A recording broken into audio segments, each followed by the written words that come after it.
Hoy venía bastante contento porque recuperé un disco que me había olvidado que conocía, de Flopa. Ahora les voy a preguntar si la conocen. Claro. Había un show que es de mis favoritos, ever, que fue Flopa Mansa Minimar, un ciclo que se llamaba Ciclo Nuevo en el Teatro San Martín, que era, que era genial y tenía entradas por $1 y era una sala como para 500 personas y tocaban todas bandas, que yo, Rosal, no sé, Manuel Orbiler en una época cuando éramos un poco menos calvos, no sé vos, pero yo por lo menos. Y vos siempre fuiste calvo, está bueno. Bueno, cuestión que venía escuchando Flopa, el día está lindo, nada, una tarde agradable, en una parte del microcentro que es bastante críptica y llena de edificios locos y medio vacíos. Este edificio es precioso, pero bueno, me gustaría saber por favor qué recuerdos tenés de Flopa básicamente, ¿no? Y de este tipo de música. A Flopa la vi por primera vez con el Mata Violeta, que era la banda que tenía con Erika García. Era un trío muy potente, era un trío intenso. Y después me acuerdo, porque yo conocí mucho, en una época traté, no sé si mucho, pero bastante a Mansa y a Arielito. O sea, es gente que los conozco desde otra vida. Arielito me acuerdo que tenía los Mínimas, antes de Control. Entonces es alguien que cada tanto, bueno, Pez, me acuerdo cómo se llamó, cuando Ralverón hizo la tapa del primer disco. Y sobre todo ese show que vos estás diciendo, me acuerdo haberlos visto en el San Martín. Sí, ahí en el Ciclo Nuevo del San Martín, claro, sí. Compartimos show, mira. Y no lo sabíamos. Y estaban los tres y es ese disco que es muy lindo. Además. Una locura, precioso, sí. Es muy lindo disco. Y después a Flopa la fui siguiendo intermitentemente, ¿no? Pero sí me gusta lo que hace.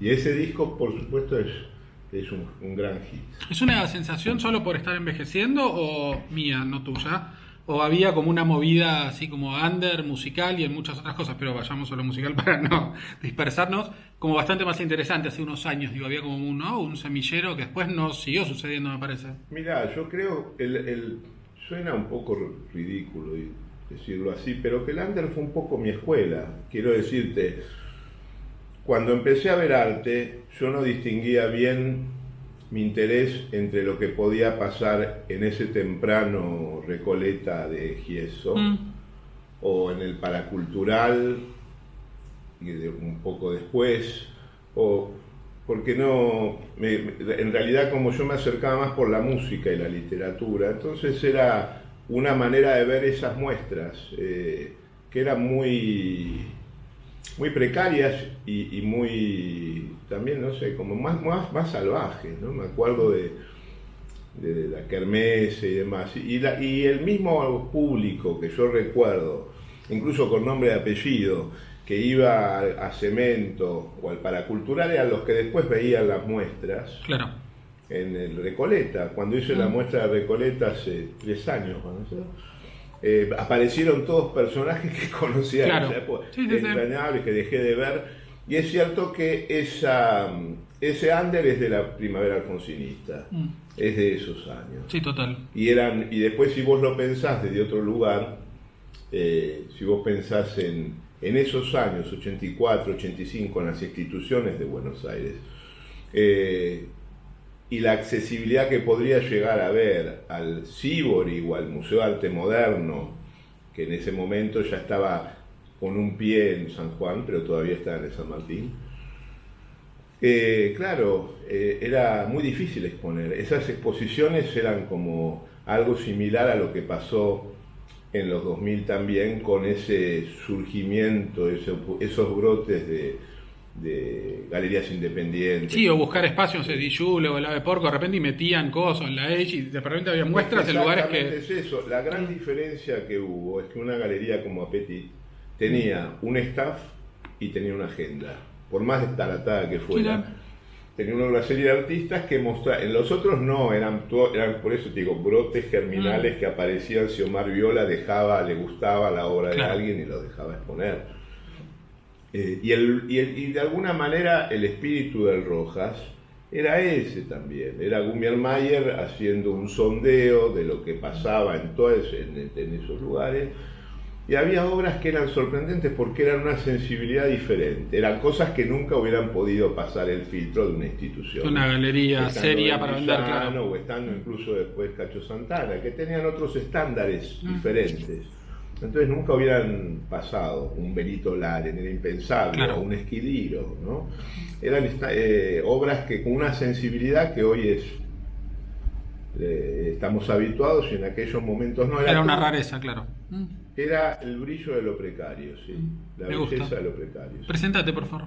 Soy Rafael Cipollini, soy escritor y curador ocasional. Bien.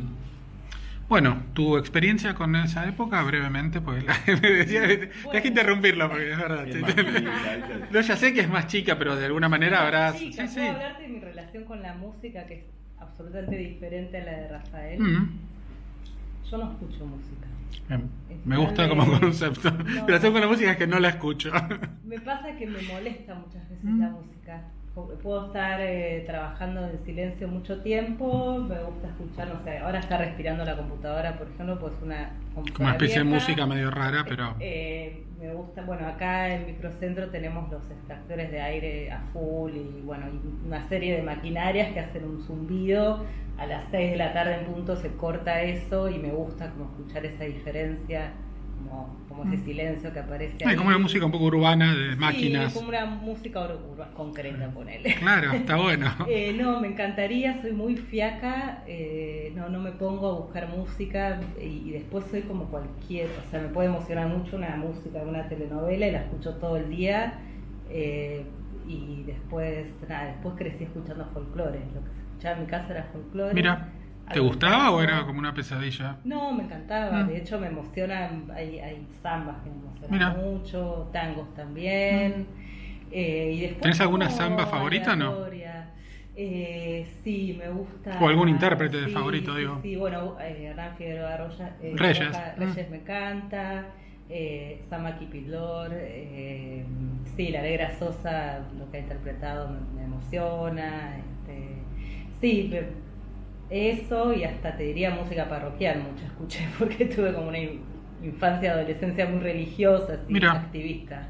Mira, Entonces por ahí me doy cuenta que me viene una canción de la iglesia. Claro. Y me queda como pegada. sí, queda como en un loop que no pueden Que salir. Son... cualquiera, y por ahí Sí, sí, sí. pongo Bjork un rato, como música que me pasa Rafa, cuando digo, Rafa, armame un Basta de combo ahí, vienen como para con poner alegría, música. señor, y ponerme otra cosa porque quiero morir, O claro. algo.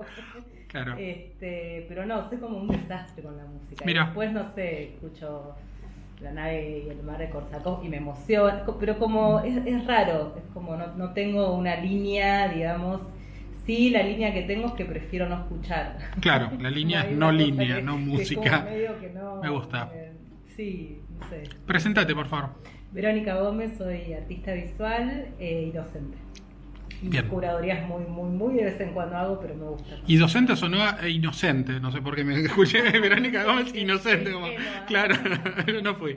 Bueno, me gusta. Pero también está tu parte de escritura, tu parte de... Sí, bueno, escribí mucho y ejerzo la escritura siempre en relación a obras de las artes visuales, siempre en relación a imágenes, porque trabajé mucho en prensa, sobre todo en Radar, en el suplemento Ah, no sabía, mira. de páginas, y escribí durante bastantes años.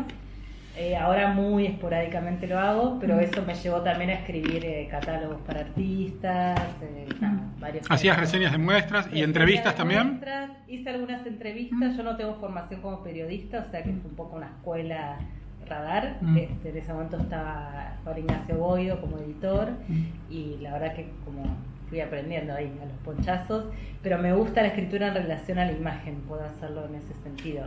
Después, ¿Qué te acordás de esa época? Pues estuve con María Paula ya, con un montón de periodistas, y cada uno tiene como una visión diferente y una manera de encarar la situación de distinta. la época de las Sí, digo, ¿qué colaboraciones te interesaba de recorrer muestras? En esa época había un trío que se involuntario, que se había formado con Claudio Iglesias y Lucrecia escribía Palacios. Claudio, María Gainza ya había dejado Claro, de escribir después y del un poco post-Gainza. ella nos hizo como el contacto para, como ella se estaba retirando y bueno, y también nos hizo el puente con Radar para que empezáramos a colaborar. Estaba Claudio Iglesias, Lucrecia Palacios y yo escribíamos así con bastante frecuencia. Y de esa época aprendí mucho. A ver, por un lado me dio como el placer de poner como poner en palabras algo que yo aprendí en la Escuela de Bellas Artes que tiene que ver con el análisis de imágenes.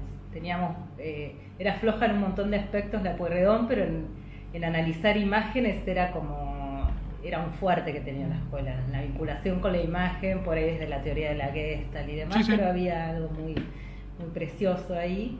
Entonces, recrear este vínculo a través de la escritura y en un medio de tirada nacional, o sea, pensando que eso llegaba como a un grupo de gente más allá de las artes visuales también. Sí, el radar que era realmente una punta de lanza, era como muy vanguardia. Sí, totalmente. Y tenías esas dobles páginas, y tenías que lo hablábamos con Rafa la otra vez, una libertad absoluta para proponer que no pasaba en otros diarios.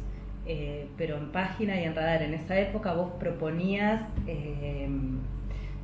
lo que se te ocurriera y se le hacía lugar, o sea, no había un filtro de esto no corresponde, claro, esto está no bueno. corresponde, o esto no nos sirve porque no es mainstream, al revés. Sí, claro, ellos eran justamente los no mainstream. Justo te permitía. Ahora también lo que pasa es que el suplemento se achicó, claro, le falta empleo por una cuestión económica. Sí, claro.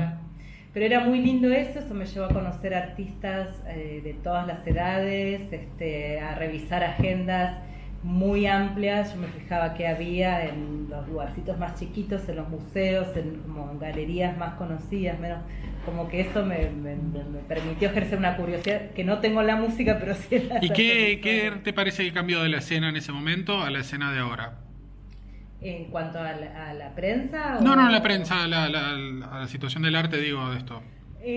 Bueno, me parece que yo tengo 41, empecé a exponer a los 26 más regularmente en la Galería Petit que Rafa mencionaba recién, con Daniela Luna.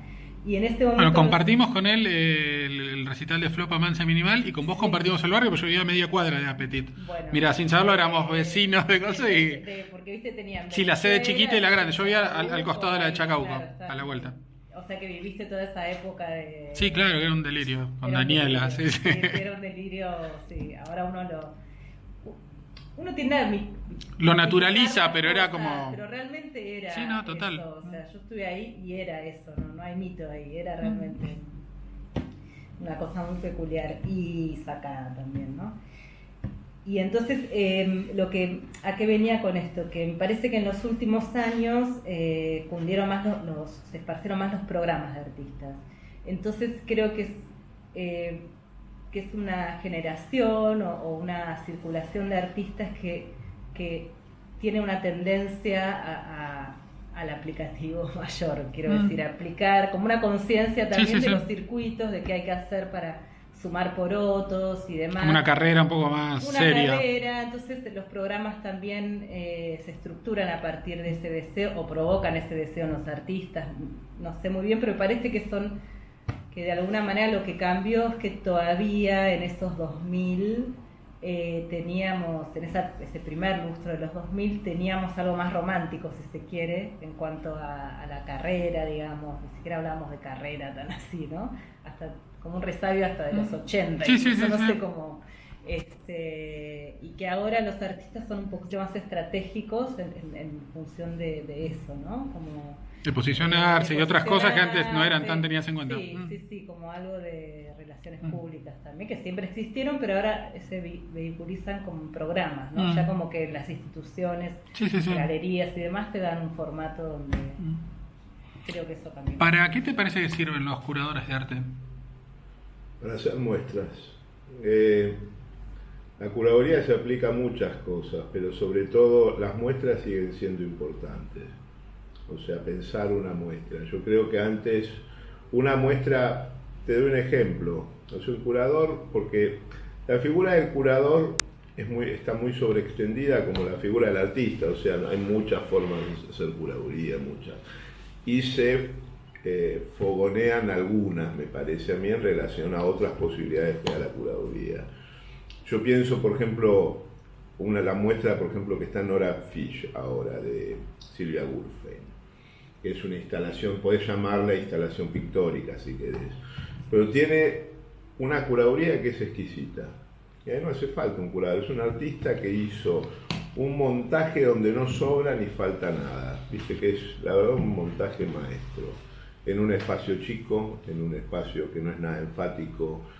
Y creo que es importante mostrarla, es una parte muy fundamental de un artista. Un artista se muestra y colaborar con un artista. Yo lo pienso más porque se habla de la mediación. Yo no estoy tan de acuerdo con ese término, me gusta más pensar una colaboración, que es otra cosa, en pensar una muestra para que luzca de determinada forma. A veces tiene que ver también con la producción, ¿no? Acompañar a un artista a producir una obra a veces, pero creo que ahí sí es pensar una muestra y hacerla posible. Por eso las instituciones tienen curadores, me parece bien. Antes se ejercía la curaduría, pero la ejercía el director del museo, la hacía, y a partir de que existe esa emergencia de los curadores independientes y las bienales que empezaron siendo 3, si pensás en Venecia, sí, Documenta como es San Pablo, sí. Y Documenta es un poco posterior. Ahora brotan, viste, tenés hasta bienales descentralizadas, como puede ser la que está haciendo Lontref. Entonces se necesitan más gente para pensar eso. Lo cierto es que los curadores usan su poder, a veces en exceso, a mi criterio, ¿no?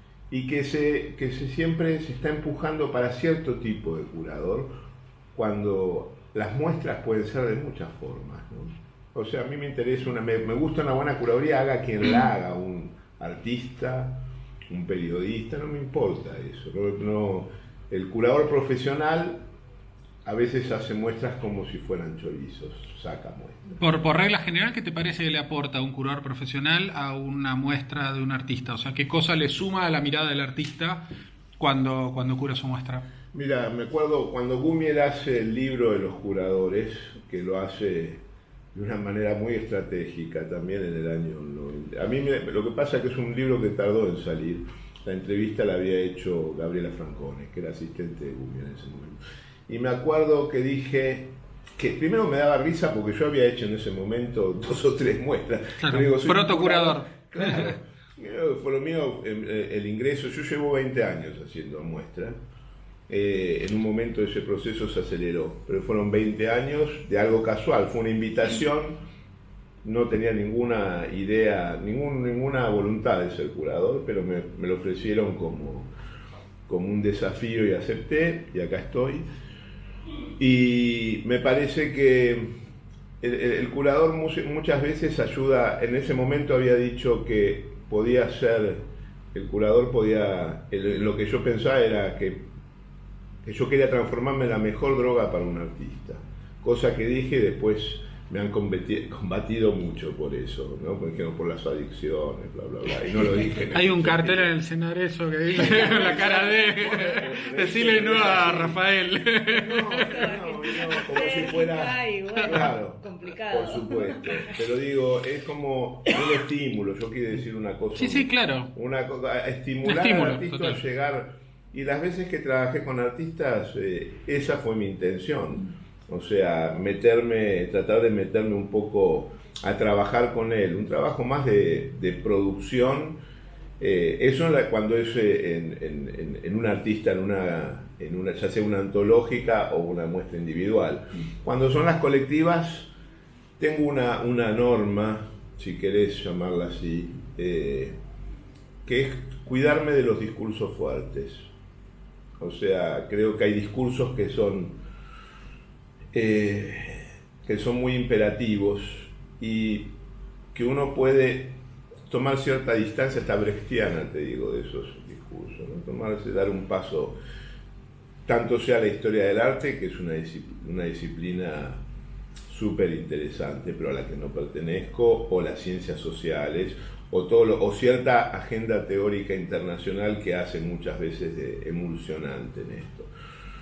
Creo que, sobre todo, lo que más me gusta es mirar imágenes, más que el artista. A veces, mirá que estoy casado con un artista, pero no, trato de tomar distancia del artista y concentrarme en la imagen, en la obra. Soy alguien que cree totalmente en la obra. Entonces, a partir de ahí, de esas relaciones, participar de la obra, de tener un lugar de colaboración con un artista, sería algo por el estilo. ¿Cómo es tu experiencia desde el lado del artista con relación a los curadores? No sé si él fue curador tuyo alguna vez o algún otro curador que hayas tenido, pero ¿qué te parece que te suma? Él me curó. ¿Él te curó? Bueno, ahora después vamos a hacer una pequeña experiencia acá. Sí, Bueno. especial. Pensaba una cosa, si con respecto a que hablabas antes de preguntabas antes cómo había cambiado la escena artística, y creo que en la curaduría, tanto como para los artistas visuales, se impone una cosa que es como la producción de la muestra, ¿no? Y encuentro curadores que no pueden hacer nada si no tienen una determinada cantidad de dinero para producir la muestra, ¿no? Parece que está bien, que es lindo. Como que el recurso necesario es la plata más que en sí el laburo de los que va a curar. La fascinación. Yo creo que primero está la fascinación.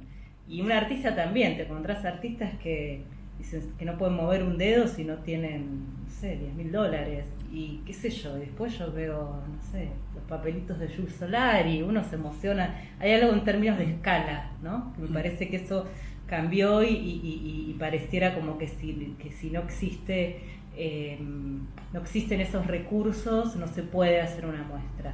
Y bueno, los recursos son importantes, por supuesto, pero creo que este énfasis en la producción a mí no me interesa particularmente. Yo defiendo la escala más pequeña, disfruto las muestras cuando hay producción, pero si existe otra cosa primero, ¿no? Como una muestra como la de Esquirilo, que hicieron Paola Vega y Cristina Schiavi, que son dos artistas además. Sí, claro. Lo que ves primero es una gran fascinación y admiración por esa obra, que la lleva a hacer todo un proceso de reconstrucción, de recaudar información y demás. Todo lo demás viene después de esa gran fascinación. Y en cuanto a mis experiencias con curaduría... Como curada, digamos. Curadas, yo muy pocas veces trabajé en individuales con curaduría. Sí tuve el año pasado la de Silvia Gurfein en la muestra de Recoleta, elegí un artista. No quiero tampoco caer en el lugar común de los curadores no, y sí, pero hay algo que encuentro en los artistas que es no solo el conocimiento, no en todos, ¿no? Creo que en los artistas docentes, y subrayo la docencia, me parece que es fundamental acá. Encuentro una manera de involucrarse que mucho más sensible también y mucho más fascinante. Y me parece que Rafa, por ejemplo, que él me ayuda en el diseño de montaje de una muestra en Appetit y ha escrito un texto, no salíamos todavía en ese momento, no éramos pareja. Pero yo lo llamé a él. ¿Vos notaste algún tipo de esfuerzo particular de él en la escritura del texto para generar después alguna proximidad? Una carta, sí. Mira, bien. No tenés nada para declarar, ¿no? Solo una sonrisa. Una bien, carta. sí, perdón. Una carta que guardo amorosamente. Bien.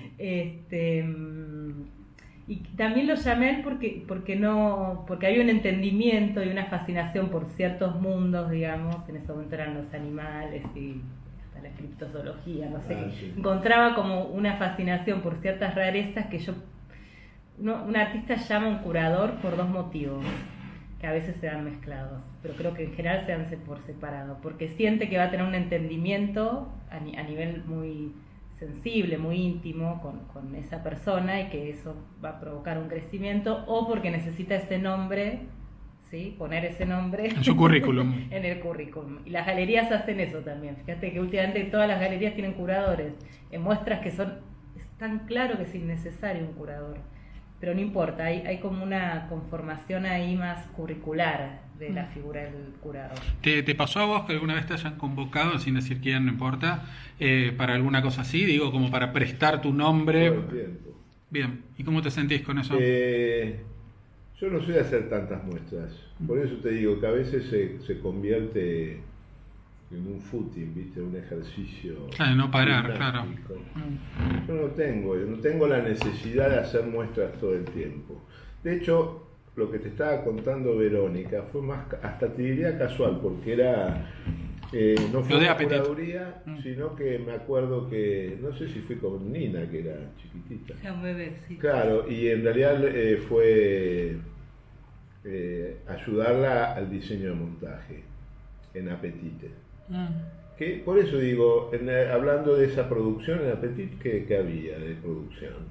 Yo me acuerdo, estaba Beto con un taladro, digamos. Bueno, un taladro. Es una producción. Para ese momento era una producción. Ahí Pero era. lo que te digo es, por supuesto, a mí me gusta trabajar con una buena producción, sin duda. O sea, vengo de hacer una muestra con Jimena Ferreira de Suárez, donde tuvimos una producción maravillosa del Malva, ¿no? Tenemos un equipo increíble. Sí, pero vos ves la muestra y no es lo primero que ves.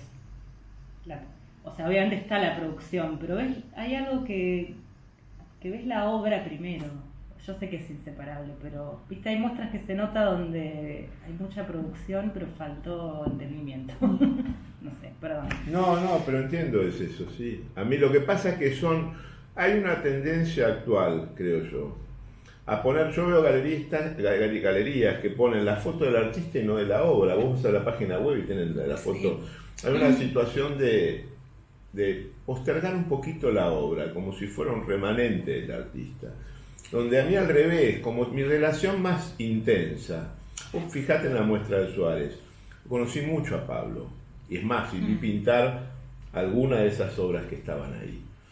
Y sin embargo mi relación era con la obra cuando hago una muestra, o sea, me puedo tomar esa, es más, me exijo, ¿viste? No caer en ninguna sensibilidad y tomar una distancia. También has hecho, como vos decís, no tantas curadurías y siempre has elegido o te han elegido artistas con los que tenés mucha empatía en cuanto a la obra. La de Suárez, ¿cómo matás esa obra? ¿Cómo quiero decir que es una obra que impone un cierto tratamiento? No podés hacer algo anodino, o sea, y le hicieron lucir muy, muy bien, digamos. No todas las... Sí, yo creo que no en todas las... No tuve, de hecho, siempre empatía con las personas, pero sí por ahí con la obra. No con las personas, con las obras. En muchos casos sí, porque a veces hay personas con las que es muy difícil trabajar y hay personas con las que trabajé, digamos así, post-mortem, para decir un chiste. Sí, con obras que cuando no estaba el artista y que estoy seguro de que me hubiera sido muy, muy difícil hacerlo. Digo, con Gyula Kosice, que trabajé muchísimo, sobre todo unos años, ¿no? Y teníamos una relación, no como precisamente Herzog con ¿cómo es que se llama el artista con el actor? Bueno, no importa, ahora se me fue el de Yo Necesito Amor. Bueno, ya me sí, el actor fetiche de Herzog, claro, que era el actor en casi todos sus esa relación, por supuesto, pero era intenso, yo lo adoro a Gyula, ahora no está, saludos en donde estés, Gyula. Pero era intenso trabajar con Gyula porque él venía y se imponía, pero después tenía ese hermoso gesto de dejarte hacer. Te quemaba la cabeza todo lo que podía para que las cosas fueran en una dirección, pero si vos después sabía reconocer, incluso te decía si no le gusta, pero sabía reconocer si él no había sabido ver una cosa.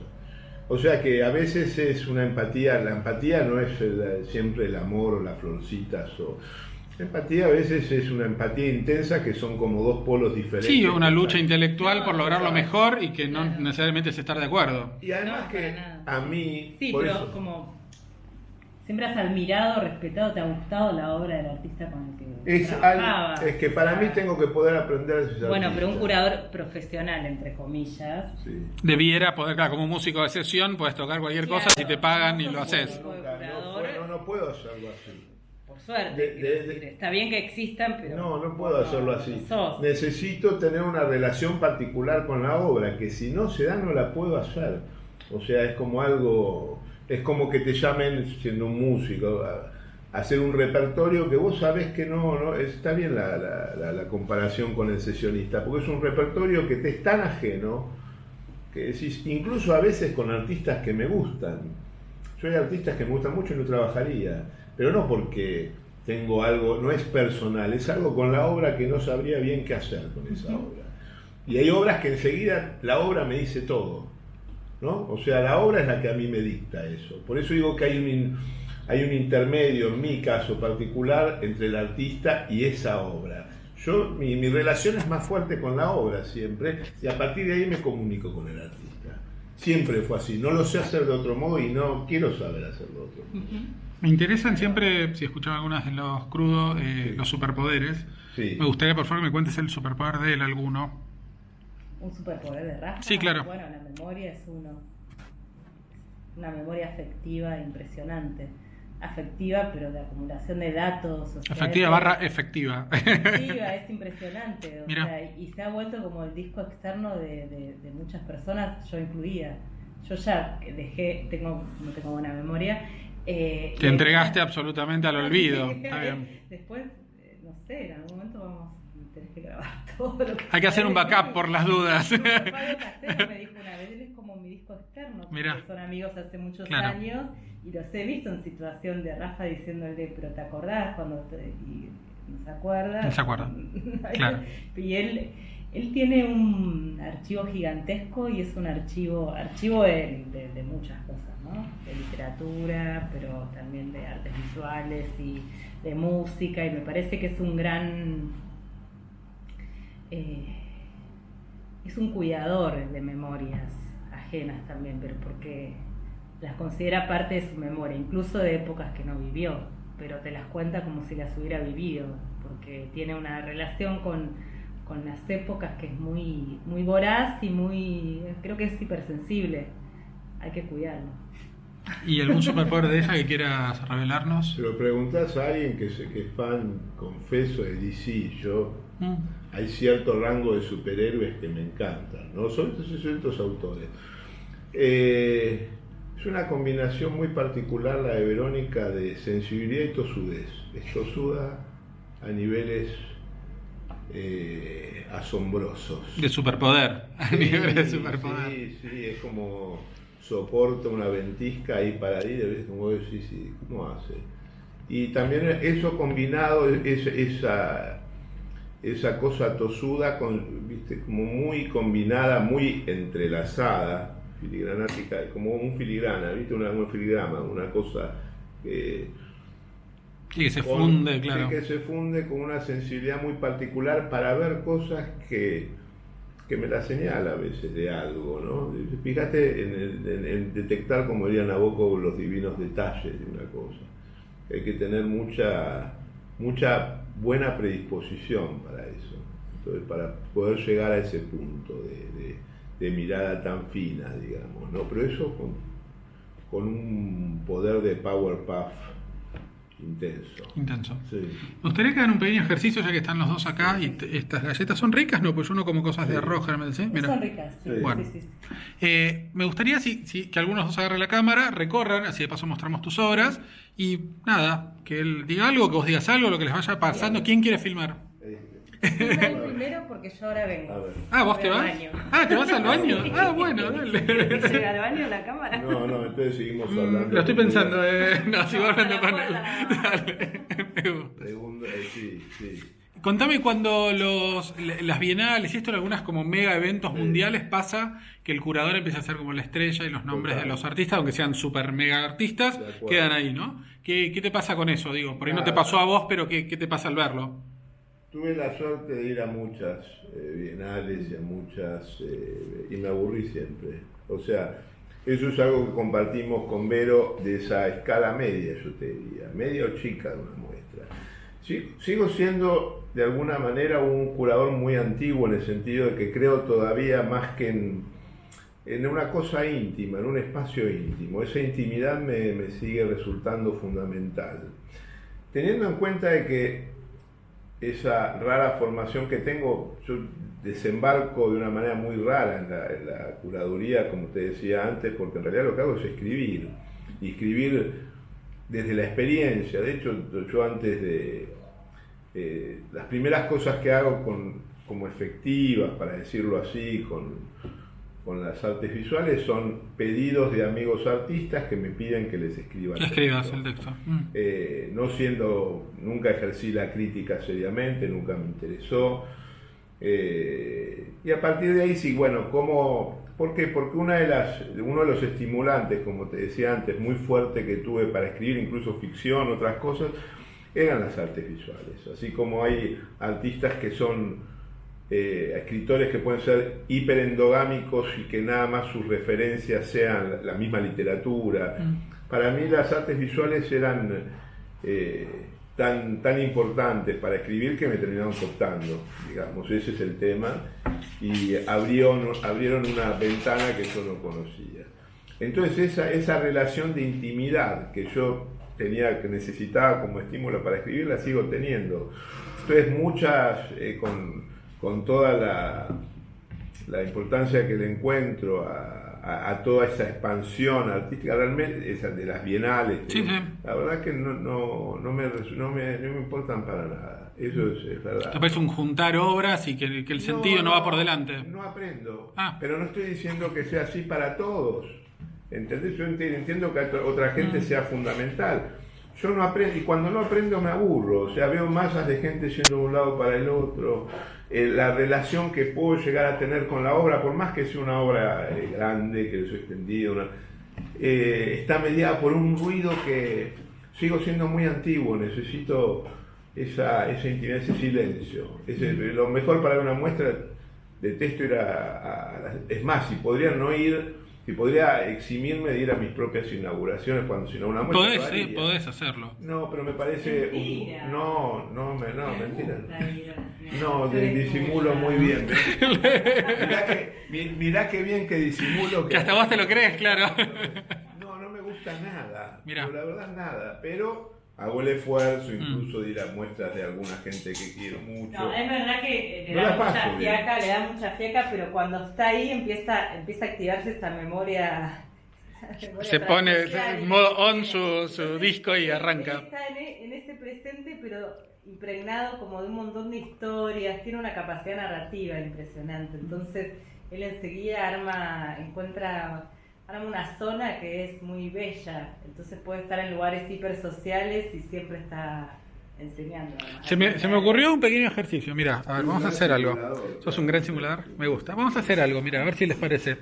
Me gustaría que, vamos a poner acá un timer, que nosotros nos vamos, nos quedamos afuera, no te escuchamos, que hagas una recorrida de las obras de Verónica, hablando lo que quieras, de 2 o 3 minutos. Cuando termina, nos golpeas y entra Verónica, hace una recorrida de sus obras y después seguimos, ¿dale? Como ver un contrapunto a las dos miradas. Bueno, espero a que salgan. Dale. Salgan Gracias. Dale. Bueno, vamos a filmar. No. Pero, bueno, dale. Después hacemos un ruido o algo, ¿eh? Ahí está.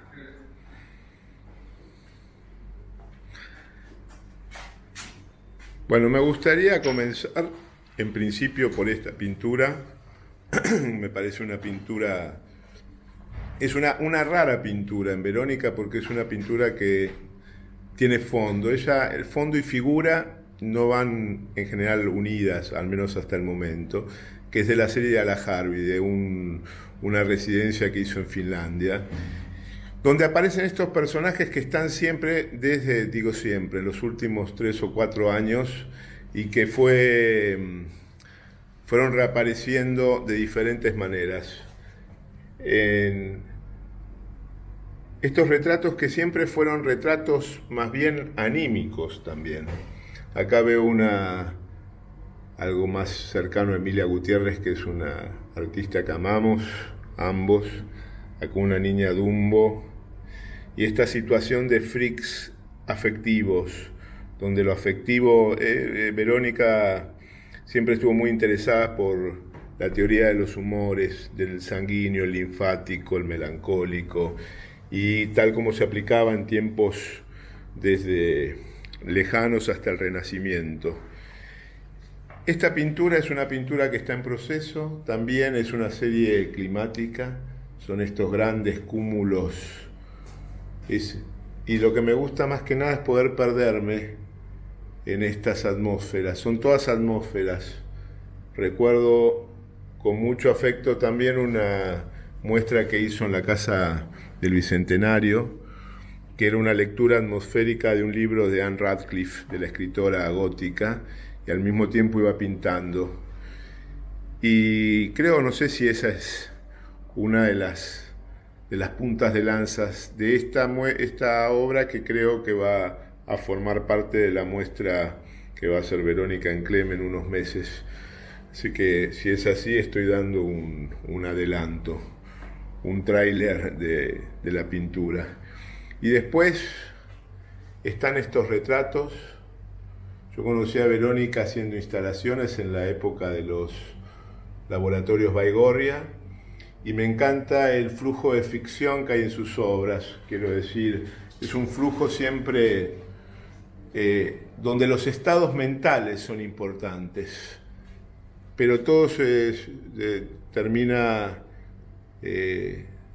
determinando, como diría Mallarmé. Mallarmé decía, todo existe para terminar en un buen libro, y uno puede decir, todo estado mental finalmente deriva en una pintura.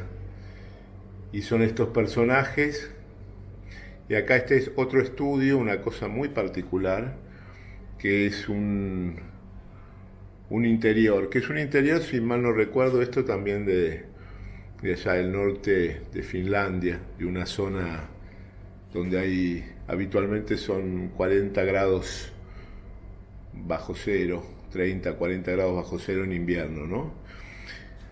Y algo que siempre pienso cuando veo sus trabajos es en esa frágil frontera o ese límite entre lo exterior y lo interior, para decirlo así. Hay algo que admiro de los artistas, es cuando saben no dejarse sobornar por la cantidad de estímulos exteriores que tienen.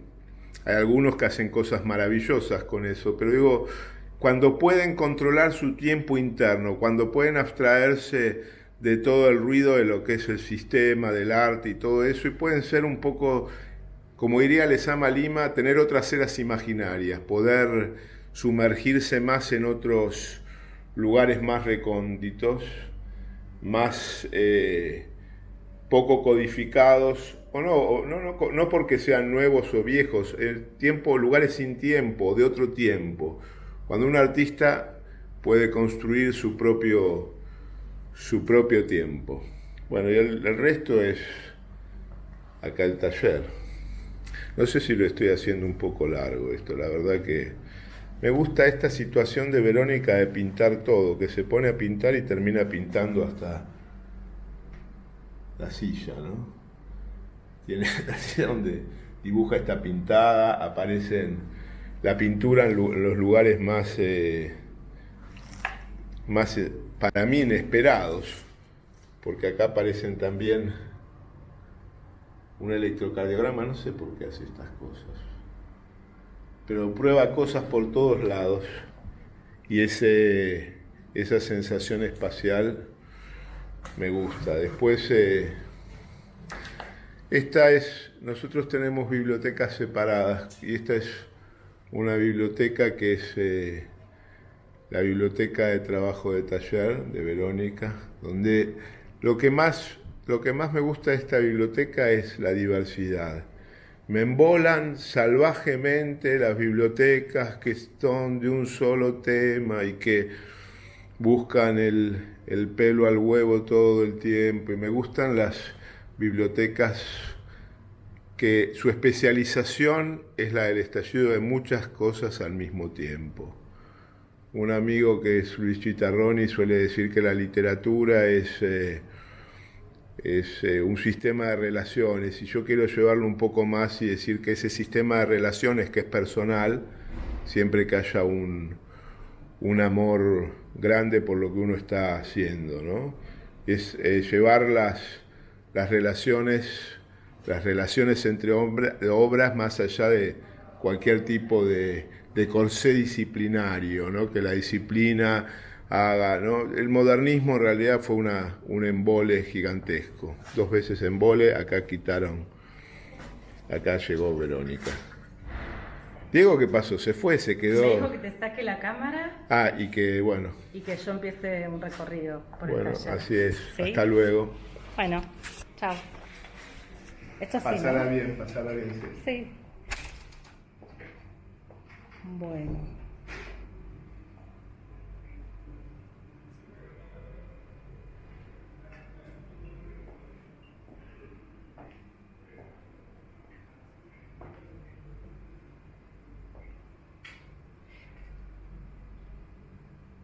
Esta obra no sé bien si está terminada o no.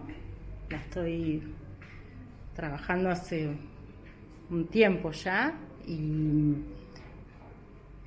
voy haciendo líneas blancas, ¿no? Con un pincel, con pinceles finitos, pinceles así. No uso pinceles multilíneas, sino que es de una línea por vez. Parto de fondos oscuros y trato de ir buscando una atmósfera sin un boceto previo. Y bueno, me pierdo bastante, me mareo bastante y es un ejercicio de paciencia, una paciencia que no tengo pero que estoy tratando de cultivar, y también una manera de quedarme bastante tiempo elaborando una obra, ¿no? Y que el gesto no sea algo inmediato, sino que el gesto sea algo que se produce como hasta con un cierto hastío, ¿no? Como por ese momento en que uno dice, bueno, hasta acá llegué, no, se llega un poco más y así, y voy generando esa atmósfera. Sí, nacieron en Finlandia estas obras, en una residencia en el interior de Finlandia en invierno, y yo estaba sola en una casona muy grande. Acá estuve haciendo, ¿qué estuve haciendo? Estuve haciendo esta pintura, sí, que es una parte, una vista de la casa donde yo estaba viviendo en Finlandia en ese invierno. Sí, estoy tratando de hacer espacios porque resulta que no me salen bien los espacios. Como hago muchos personajes, ¿sí? Acá tengo algunos. Sí. Y bueno, y el personaje no tiene espacio, y el espacio cuando sale no tiene personaje. Entonces estoy poniéndome a estudiar a ver si logro que estos personajes puedan habitar un espacio, o que estos espacios empiecen a estar habitados. Bueno, acá más o menos que lo logré. Esta es una obra, una pintura que empecé en 2016 y ahora no me gustaba, la saqué y la estoy trabajando de nuevo. Sí, es un paisaje del frío. Tengo mis óleos. Este mueble lo quiero mucho, lo heredé de una alumna que tuve, que se llamó Natasha Gutman. Empezó a tomar clases a los 90 años y yo le daba clases en la casa y bueno, y así fue hasta que falleció. Y fue una relación muy hermosa que a mí me devolvió una conciencia del arte como terapia. Sí, creo en el arte terapia, creo que es terapéutico. Esta es la niña Dumbo, la hice después de ver la versión de Tim Burton de Dumbo. Le puse un moño, siempre pongo moños. Esta es la niña Mika. Mika es mi gata y creo que es una niña parca y caprichosa, malcriada. Bueno, ella es Mika.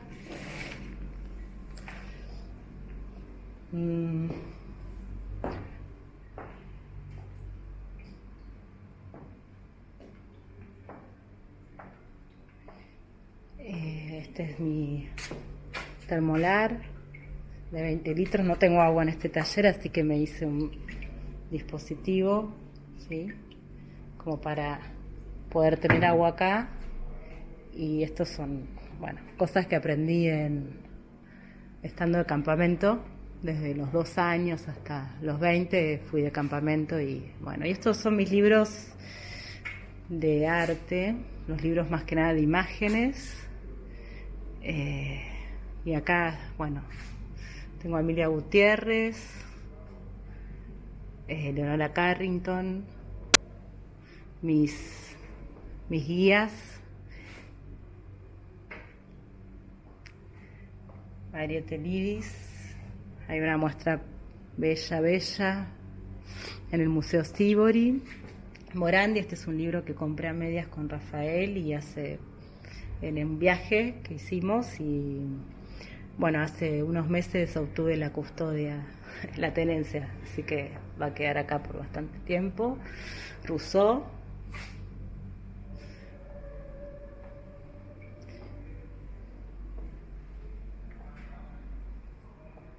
Tengo acá una colección de libros de psiquiatría de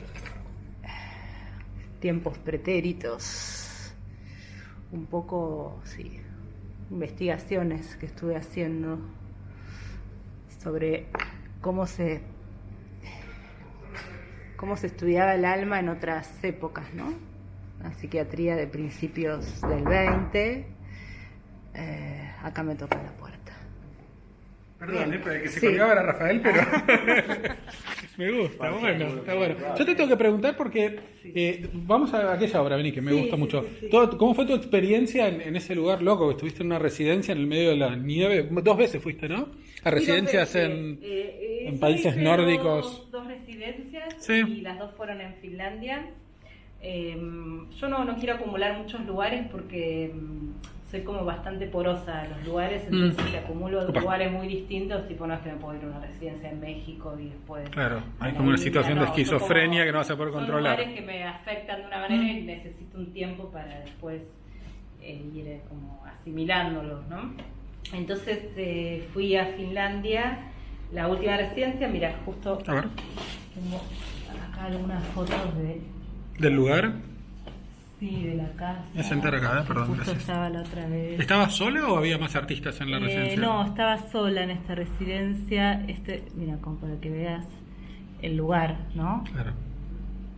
Es el Hotel del Resplandor, o sea, en el medio de la Sí, nieve, sola, con totalmente. pinceles y espátulas. No, bueno, esto es de acá, porque Sí, claro. es mi nuevo Sí, sí. hábitat, es el microcentro y... De Finlandia Bueno, al claro, edificio de... Claro. Lo que tiene en común es que está lleno de fantasmas también, Mm. viste que el microcentro tiene esta cosa que después de las 5 o 6 de la tarde, metafísico, se vacía Sí, y total. tenés estas moles, todo este pasado. Encima de esta parte del microcentro tenés como los edificios estos, la bolsa, todo que se van todos y Quedan queda todos, claro, completamente vacío. Y a mí me encanta, es maravilloso. o sea, Contame cómo era, ¿cuánto tiempo estuviste en la residencia? En la residencia estuve un mes. Ah. No fue tanto, fue un mes, sí, un febrero. La residencia depende de un museo que se llama Nelly Marca, que es un artista como una especie de la cámara nuestro, un gran pintor, sí, nació en el siglo XIX. ¿Y en una casa entera para vos? ¿Y Era cómo una era la casa comunicación? entera, ¿Te dejaban provisiones y venían un mes planta. después? No, o... no. Ellos estaban, el museo estaba a un kilómetro más o menos en el bosque, o sea, tenías Que igual ahí con la al nieve y los bosque. 80 grados bajo cero es lo mismo que en Saturno, claro, 1 kilómetro es como... Y cansa. Claro. Y después las provisiones, no, yo me ocupaba de ir a buscar. Cazar, te dejaron un arco, Sí, flechas. me dejaron eso, me dejaron para hacer. Claro, sí. Si los puedes alcanzar, te lo puedes comer, si no... No, la verdad que es extremo en cuanto al frío y a la soledad, pero es muy confortable, o sea, tenía una calefacción divina. Sí, me imagino, pero todo en tu de cabeza, ¿qué Finlandia. pasaba de estar en ese lugar produciendo? Todas tus imágenes son así, ¿no? Como medio personas mezcladas con la naturaleza, y como fantasmales. Sí, y... parecía algo como de la mitología nórdica, Total. de las lecturas del Kalevala, que es como el poema mitológico de Finlandia, es como su ADN. Y después para conseguir alimentos, para comprar. Me gusta el concepto, a conseguir Estoy poniendo- alimentos. estoy poniendo Sí, sí, una- muy una finlandesa. condición extrema que no tuve. Sí. Sí tenía que, o sea, me iba caminando, o sea, estaba en las afueras del pueblo, que es Alajärvi el pueblo. Es un pueblo donde estuvo Alvar Aalto, el arquitecto, y hubo, Sí, claro. trabajaron algunas obras ahí muy bellas. Entonces caminaba, cruzaba el lago, o sea, que estaba congelado, entonces podías tranquilamente caminar ¿Patinabas sobre en el ese lago, no? Congelado. No me llevé los patines, pero sí se podría haber Una locura, patinado. ¿no? Eso, patinar en una pista Nunca infinita. había caminado sobre el agua. Claro. ¿Y te Sobre pone el así agua medio congelada. tensa o no? Bueno, es increíble. No, porque es totalmente seguro. Tenés una capa de hielo así y puede pasar un camión y está totalmente Pero no está la seguro. fantasía de película que se rompe y quedas con el hielo bueno, acá y no está puedes la salir. fantasía de la famosa escena de Amy de Mujercitas. Claro. cuando sale a patinar con Josephine y con Lori, y hay una escena así como, bueno, de celos de Amy y demás, y ella finalmente se cae. Esa ilustración de la tenías infancia presente que ibas de caminando, Amy, claro. Así, bueno, y hundiéndose, sí, la tenía presente, pero no me da miedo porque realmente sabía que era seguro. La gente del museo me lo había dicho y veías esporádicamente alguien transitando este lago. Entonces cruzabas el lago y accedías al pueblo, y ahí compraba víveres. Carne seca de búfalo, de mamut. Reno. Claro. Creo que comí reno. Sí, y así. Entonces ahí te ocupabas básicamente de comer, de pintar, claro. o sea, no es una de esas residencias que tiene vinculación. Interacción con otros, claro. No, sí, porque uno de alguna manera pagaba esa residencia dando un servicio a la comunidad, que en mi caso fue un taller, que fueron 2 días, fue uno de los fines de semana, y vinieron 16 mujeres, que no sé de dónde habían salido, pues yo no veía a nadie. Del bosque, de distintas partes del bosque, todas claro. Rubias, claro. 16. Vikingas gigantescas. Vikingas, exactamente. Yo decía que si fueran alemanas, porque veía las fotos, serían valquirias. Claro, Valquirias. sí, total. Exactamente. Sí, que no hablaban inglés. Es curioso, se supone que en Finlandia todo el mundo habla inglés, pero realmente en el interior es muy rural, y entonces la chica que laburaba en educación en el museo hizo como de intérprete. Yo hablaba en mi inglés básico y ella traducía el finlandés. Fue muy lindo, la verdad que fue muy ¿Cómo te parece que influyeron esas residencias y ese tiempo de soledad ahí en la obra de ella? Creo que ella ya tenía un escenario mental de los lugares así nevados. Pensá que también Verónica pasó gran parte de la infancia en Bariloche, por cuestiones. Entonces había... no sabía eso, como Lucila. ¿La conociste, Lucila Gradín? Mira, ¿son amigas? La conozco, no, yo no viví en Bariloche. Iba todos los años con mi familia, íbamos de campamento y estudiamos montañas. Mira. Entonces tengo como mucha experiencia de naturaleza en ese sentido, Mira. de los glaciares del Tronador. ¿Seguís ahora haciendo así alpinismo, andinismo y esas cosas? No, ahora estoy en el camino del samurái, estoy en otra cosa. Mira. No, estoy practicando, como lo más físico que hago, es una práctica de Kenjutsu, que son las técnicas ancestrales de los samuráis. Esta es una pregunta, perdón, ya vuelvo con vos, que había hecho unas veces y me parece interesante y pertinente. ¿Cuál es el momento que recordás como de mayor esplendor o el mayor hito, así como deportivo de alguna manera, o físico, desde de hacer algo, ¿no? Tuyo. Como la mayor hazaña deportiva. No soy muy deportiva. No importa, pero tu mayor hazaña no tiene por qué ser escalar el Everest, viste, sin oxígeno, puede ser.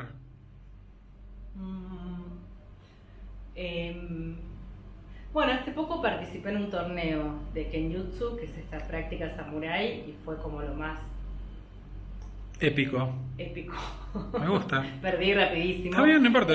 Pero no, y la montaña, sí, la montaña, me acuerdo una vez que éramos un grupo grande que fuimos al Cerro Catedral, y decidimos bajar a una hora que ya no deberíamos haber bajado, que era el atardecer. Entonces se nos hizo de noche y terminamos de bajar la mitad del recorrido. Oscuras. La bajamos a oscuras, éramos no es un buena grupo idea. grandes con 2 linternas, había niños, había gente mayor, bueno, por ahí tenía 50 años y para mí era mayor Sí, en claro. ese momento. Y recuerdo que más que fue como un acuerdo con la naturaleza, ¿no? Como esa sensación de bueno, la montaña tiene más poder y vamos a ver cómo sobrevivimos. Claro, sí, porque parece una pavada bajar, pero te luxás un pie y ya, o sea, claro, es complicado, y entonces íbamos todos de la mano y se generó una especie de, los dos que tenían linternas se repartieron, iban avisando que venía en el camino, como esa experiencia ciegas en la montaña, claro, a ciegas, pero también que incluía una guía de alguna manera. Sí, mucha unidad en ese grupo tan heterogéneo, porque, bueno, necesitaba... Perdón. Sí, no me acuerdo. ¿Cómo había influido el frío y la soledad y esta cuestión? Creo que ella tenía ya un paisaje mental particular, y yo soy de la idea de que lo fue a buscar. específicamente. Fue a buscar algo que estaba antes en su fantasía, en sus restos diurnos, en alguna cosa así. Entonces creo que intensificó algo que ya estaba, algo del carácter incluso, y de la manera de acercarse a las cosas que ya estaba.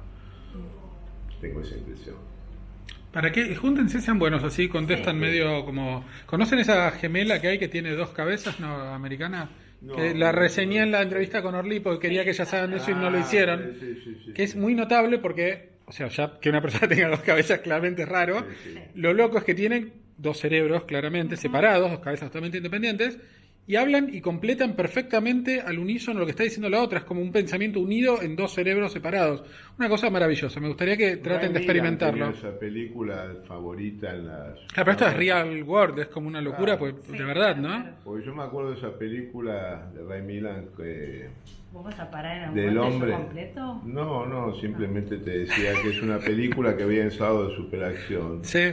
donde a Ray Milland le injertan que era un racista sureño. Una cabeza negra. La cabeza Me acuerdo, negra sí, era sí, una sí. El especie pibe de era Mario como... Baracu, Sí, sí. Mario Baracu, Era buenísima. que era terrible, entonces el tipo tenía que llevar la peor condena que le Lo peor que le podía pasar, pasar, claro. sí, que se precie de tal, ¿no? Claro. ¿Para qué les parece que sirve el arte? Empezá vos y Yo sigo. creo que, en mi caso, para mejorar mi vida, en serio lo digo, creo que es una... Es un modo de aprendizaje. Yo no puedo contestar sino a modo personal, no lo sé cómo que es para los demás. Creo que me gusta. La otra vez en una charla que estuve, no sé cómo surgió de que la pintura era ni más ni menos que la memoria de la humanidad, y yo creo que también la sensibilidad es una manera de practicar la sensibilidad que no la encuentro en ninguna otra cosa, ¿no? Un conocimiento sensible, que para lo cual el arte está superdotado, hablando. Sí, creo que es un refugio para sensibilidades que tal vez no tendrían lugar en otros sitios, pero que también es como una moneda. Una cara es el refugio, ¿sí? Que supone cierta soledad, cierto aislamiento incluso a veces, pero que lo maravilloso del arte es que la otra cara es comunicación, digamos, ¿no? Entonces aparece como ese entendimiento y esa situación de que yo puedo estar hablando con Cándido López o con Emilia Gutiérrez y me parece que trasciende, es una máquina del tiempo, y es maravilloso, o sea, me parece como que es un lugar que nos hace más humanos. Es otra forma de transmitir, ¿no? Es una forma única de transmitir. Sí. De reservar y transmitir y proteger también. Sí. Y exponer. ¿Qué les parece que convierte a una obra en excepcional? Hay veces que hay obras que son por algún motivo, ¿no? Como fuera de la norma. ¿Qué les parece que hace que esto pase? Yo creo que una vez que hablando de Gyula solía decir algo que la gente que no lo conoce dice. Yo le preguntaba su criterio más allá del egocentrismo, de cómo era su sistema de gustos, de lo de preferencias. Dice, la obra me habla. Hay obras que me hablan y hay obras que frente a mí están mudas. Y creo mucho en eso, además porque es algo dinámico. Hay obras que te cautivan, no sabes por qué. Hay obras que crees que sabes por qué te cautivan. ¿Y hay obras que te hablan y después dejan de hablarte? Totalmente. Hay obras que en un momento dado me interesaron y ahora no. Hay obras que al revés, que antes no podía entrar, serán obras mudas. Es una experiencia, vuelvo a decir, muy personal. Y ahora encontrás... sentido, claro. Pero además que se va modificando todo. Yo me acuerdo, qué sé yo, en Santa Croce, en las salas laterales, encuentro unas imágenes, yo fanático de William Blake, de infinitamente anteriores, estoy hablando del siglo X, donde estaba todo Blake, o me pasó, qué sé yo, te puedo decir en Uffizi, ver que la veíamos con Verónica, una estampa también del siglo XVI, donde estaba todo el expresionismo. Entonces eso te te hace un sacudón que va más allá de cualquier... De la lógica, claro. Sí, la historia del arte. Entonces digo, eso también es un sistema dinámico que todo el tiempo está cambiando, digamos. Y para que estos sacudones puedan suceder, necesitas sí o sí tener un departamento lleno de libros y haberlos leído, digo, una información muy enciclopédica de esto, enciclopedista en todo caso, o te gusta que te sorprenda y a veces te pasa sin tener una cuestión previa, ¿no? Yo creo que además la lectura tiene va por un lado. Nunca, como te dije antes, me cuido bastante de los discursos fuertes. Trato de no caer en todas no diría las trampas, sino de todas las seducciones que tienen los discursos fuertes. Eso es una cosa muy ejercitada. No, yo no creo en la ingenuidad, no creo en mi ingenuidad, pero sí la busco a veces. Una obra excepcional. Sí, o qué transforma en excepcional a una obra, digo, distinta a las demás, ¿no? Creo que cuando percibo que esa obra se hizo con la necesidad del artista, ¿no? Con una necesidad diría hasta de curar algo, de equilibrar algo, cuando se hizo estratégicamente para eso. Estratégicamente no hablo como de algo calculado, sino cuando ves que el artista necesita compensar algo, diría hasta un desequilibrio emocional. En general las obras que más me interesan tienen que ver con esa necesidad de... Decís que cuando el artista pone mucho más de lo normal, se nota en la obra de alguna manera. Se nota en la obra, no tiene que ver con la originalidad, pero sí aparecen como excepciones porque hay algo ahí que se necesitó conjurar, no sé, es medio romántico esto que digo, pero en general me vinculo mucho con las obras cuando noto esto. Si nacieron más por una moda o para llenar ciertos requisitos, digamos, del entorno, sea teórico, sea lo que sea, me aburren profundamente, es como que paso de largo, pero sí, cuando hay una necesidad visceral, te diría. No hablo de vísceras como de expresionismo, sí, claro, de action painting, no hablo de vísceras en ese sentido, sino de... ¿Qué muestra te hubiera gustado curar? Una muestra en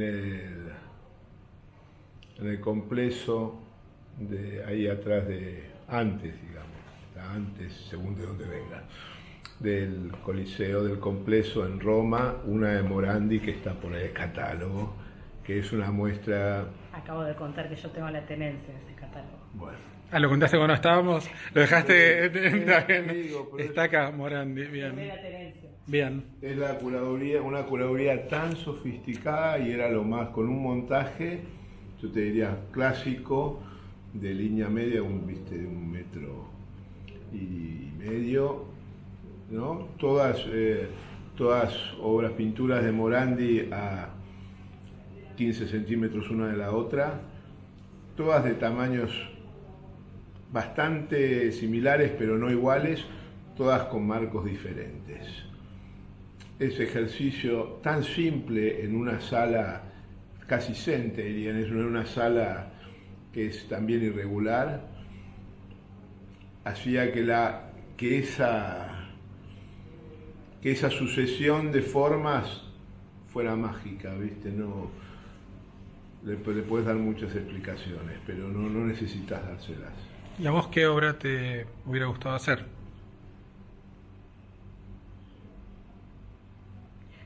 Creo que me hubiera gustado hacer mejor, y se da tiempo, porque algunas las tengo, las podría retomar, obras que hice. Creo que estoy en un momento de retomar cosas. No pienso tanto en las obras que voy a hacer, sino en revisar y hacer de nuevo. ¿De qué manera termina tu proceso de producción? ¿Cuándo decís la obra está lista o nunca te parece está lista y un día la abandonás pero no te parece esté lista necesariamente? Un día la abandono y no me parece que esté lista. La abandono a veces por una cuestión de deadline, de que, no sé, tengo una muestra y no quiere decir que después cuando vuelvan esas obras no las voy a seguir trabajando. Después te mando mañana con un, no sé si cabe en las, ¿cómo se llama? En Globo o algo, por ahí doblada, la que tengo en casa y por ahí querés seguir haciendo Bueno, cosas. Sí, perdón. Bueno, ahí me despido. Es algo que, bueno, por ahí me invitas a tu casa, te vas un rato. Y está bueno como... Esta es una buena opción para coleccionistas, ¿no? Invitar a los artistas a que sigan un work in progress de la obra, ¿no? Es un buen... Claro. Vos sabés que Y es que a veces es rápido. yo suelo contar una anécdota que me gusta, que la cuento siempre, de hecho se la conté alguna vez a Liberté, la puso en un libro, porque es una historia que la leí, me fascinó, que Bonnard, siendo yo un hombre de edad y estando en el Louvre, ¿no? Exponiendo, aprovechabas esos días en que van los estudiantes con sus caballetes a copiar. Una obra, y cuando los guardas de sala se distraían, él retocaba sus cuadros de juventud, o sea, hacían un lifting de los cuadros de su juventud, y por supuesto los guardas venían, se los llevaban, y él decía, son mis obras, es mi autoría, los estoy mejorando. Entonces digo, hay obras que uno, hay cosas de las que uno se quiere tomar una distancia para seguir queriéndolas, y hay otras que me imagino que es así, que tienen te sigue llamando la obra algo. Son momentos, ¿no? Antes no me pasaba eso, era como más joven y como más a futuro, y ahora me parece que hay cosas que las resolví demasiado pronto y tal vez necesito aprender algo más ahí. Volviendo, ya terminamos, un poco a esta cuestión que charlábamos antes de los 90 y esta cosa que se generó que fue bastante rara. ¿Qué les parece que va a ser el signo de los tiempos estos para el futuro en artes plásticas, visuales, contemporáneas argentinas? Yo lo que encuentro ahora es que me encanta, lo comentaba el otro día, que siempre hablo de mi experiencia, recuerdo todo lo que recuerdo de muestras, ir a ver, siempre había un reflector que estaba puesto en algún lugar, en algún momento un tipo de modita que se imponía por demasía con respecto a otras moditas, ¿no? Había algo, ya sea algún tipo de formato que iba más allá.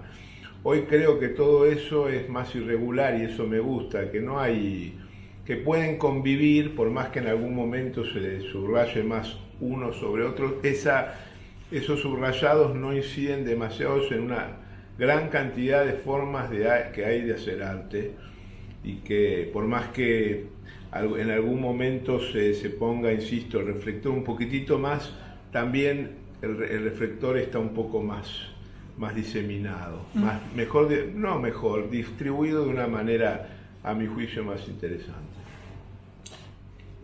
El signo así de los tiempos no me doy mucha cuenta. Sí, coincido con Rafa que hay como que uno puede hacer, porque hay mucha libertad, me parece, ¿no? Como que uno, que en general hay cabida para, no digo casi todo porque siempre hay cupos, pero en cuanto a tipos de imágenes y búsquedas de artistas, hay bastantes lugares por donde pueden circular cosas muy distintas. No sé, pienso más en un desafío que en un signo. Me gustaría que haya más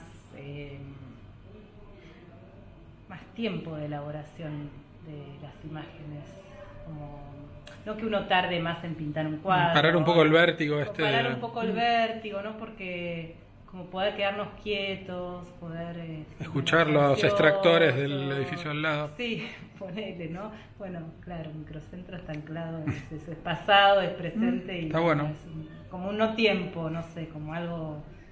Sí, me gusta. Yo vuelvo a aquella famosa Bienal de Vacío de hace 12 años atrás, una cosa así, digo Mezquita, 11 años, que también que era un llamado, por más que estén todas las otras historias subyacentes, pero al menos lo que se dijo, el discurso oficial de Mezquita en su momento, que era llamar un poco a pensar si necesitamos tanta obra, ¿no? Se produce demasiada obra todo el tiempo, una cantidad salvaje de imágenes, estamos sometidos a tantas imágenes, y ser un poco más cuidadoso, como dice Verónica. Yo estoy de acuerdo, se ve cada vez vemos peor más imágenes. Vemos peor más imágenes, o sea, el tiempo de entender que de prestarle más atención a ciertas imágenes, ¿no? Y algo en relación al pasado, ¿no? Empezó a haber, hay como rescates, entre comillas, pero hay que revisar las bodegas de los museos. Totalmente. Hay que seguir revisando. La muestra de Mariette Elies es un ejemplo fabuloso de eso. Me parece que nada. Estoy absolutamente. Pausar un poco y poquito pensar de- y no seguir con un vértigo loco de producir, y- nada más, y ¿no? No, me de acuerdo, volver a hablar con pero- lo que algo como en relación a la, pero pasa hasta Sí. con el feminismo, quiero decir, algo con este nuevo feminismo, como necesitamos como volver a como ver bien qué voces nos precedieron, ¿no? Como conocerlas, reconciliarnos, discutirlas, pero como No tener que hacer todo de nuevo, sino de nuevo, usar lo que no ya hace pasó y falta, tomarlo como algo sí, válido. Sí, como recuperar una tradición, si Sí, se sí, sí. quiere, que es una tradición nuestra que es tan... Sus últimas palabras. No, si yo, son tan una amables. última cosa. Yo Sí. recuerdo como de una manera, como un momento muy importante cuando en el 2007 me dejaron en el Macro Castañino instalarme en el depósito y hacer lo que quisiera en los dos edificios. Y más allá de esa posibilidad, el convivir con tantas obras que uno va a las bodegas de un museo y tenés con razón varios conservadores o uno o el que sea que te está... El hecho de poder acceder a todo Sin ese filtro, claro. es que es genial porque me di cuenta que no conocía esa colección que creía conocer, no conocía nada.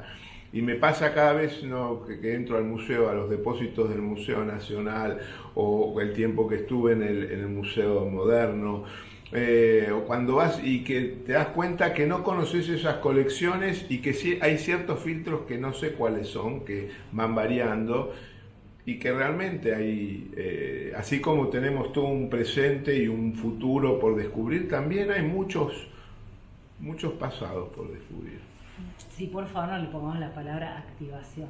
No. Estoy harta de las activaciones. Yo también. Que las obras se activen me parece Parecen una las locura. APP. Las obras están vivas, van a dormir un rato y Por verlas, suerte. pero activarlas parece que estamos como Una tratando porquería. de... Una porquería. ¿Tus últimas palabras? Una Que porquería. son una porquería, sí. Las activaciones. Una porquería, las activaciones. Estamos muy de acuerdo. Espero que el chino dueño de YouTube, que viste esta gente es como, ¿no? No se enoje porque ponemos una mujer desnuda, porque viste, la otra vez puse un Ay, pedacito salió de una canción, claro, de una canción y me salió un aviso, usted está usando una canción que no es suya, usted es un maldito motherfucker, o sea, ya. Un dibujo del Byron. Por De la eso, bueno, muestra- o sea, señor Amamos- chino, amamos al Babayo. señor chino billonario, por favor, es arte. Gracias. Un duet encantador que no sucede muchas veces, así que desde este barrio raro nos vamos a ir con estos me gustan, que son un poco perturbadores, que ya seguramente los mostraron, pero en fin, este bebé me gustó. Ha sido un crudo, entonces, nada, atípico. Gracias.